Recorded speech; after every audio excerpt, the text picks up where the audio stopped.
لباس انسان کو حاجی یا نمازی یا عزادار نہیں بناتا۔ میں مثال عرض کر دوں، چھٹے امام کی خدمت میں ایک شخص آیا، حج کا موقع تھا، اور حج کے موقع پر اس نے ابو بصیر سے روایت ہے، ابو بصیر کہتے ہیں کہ میں نے چھٹے امام سے کہا کہ مولا کتنے حاجی ہیں،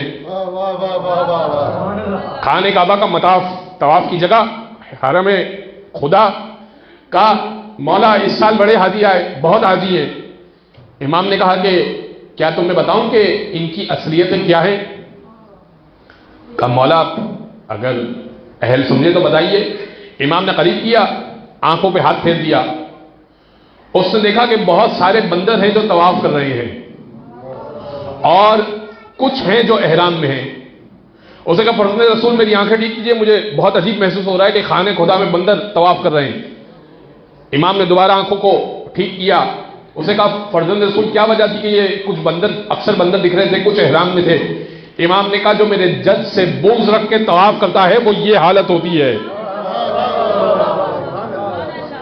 بھائی بغیر حب علی طواف چکر اور نماز ٹکر ہوا کرتی ہے۔